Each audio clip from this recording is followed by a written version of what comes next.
Your 15 years here are over, the new CFO said, smiling like he'd just pulled off a coup. His suit was still too crisp, his voice too rehearsed.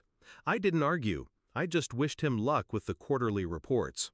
Because luck was all he'd have left. I wasn't hired to play politics. I was hired to build. 15 years ago, when the company was nothing more than cheap furniture, borrowed credit, and a dream barely surviving, they found me. A kid who spoke in models, forecasts, and numbers that breathed like organisms. I gave their chaos structure. I built the financial architecture brick by brick, turning broken ledgers into a living system. And the system delivered. Growth curves, forecasts, expansions. The company became its numbers, and the numbers were mine. The board shook my hand after every profitable quarter.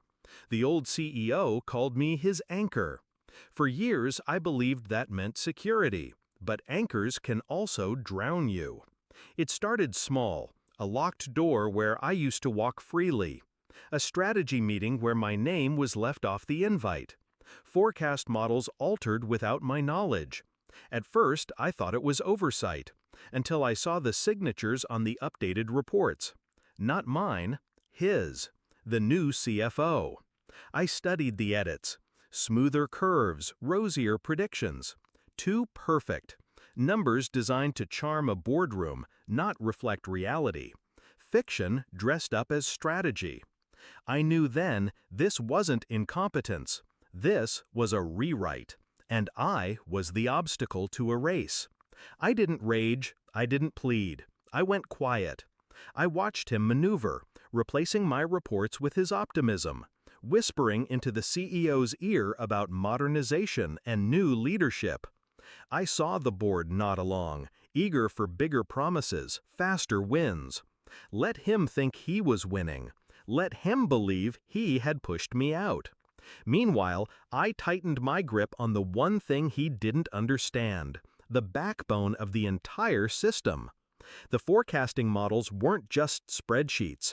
They were living networks, coded, encrypted, laced with keys only I knew. 15 years of refinement, 15 years of loyalty baked into every formula. They could take my office. They could cut my title.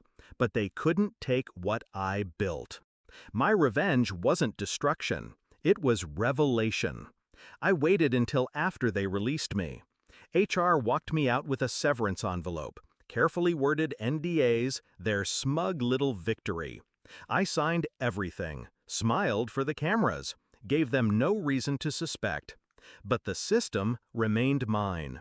And I'd written safeguards into its DNA long before the new CFO learned how to spell variance. The models were designed to reject false data. When tampered with, they defaulted to a single response: access denied, flagged under my name. All I had to do was step aside, let him feed his lies into the machine, and wait. It happened faster than I expected. The next morning, my phone buzzed. Unknown number. I answered. It was the CEO himself. His voice, usually silk, was frayed, almost breaking.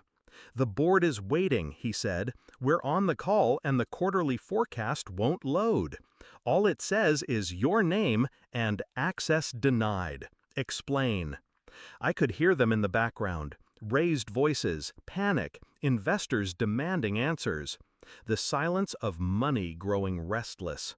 I leaned back in my chair, the severance envelope unopened on my desk. I could have explained. I could have saved them. Instead, I said, calmly, "Perhaps your new CFO can walk you through it." The line went dead.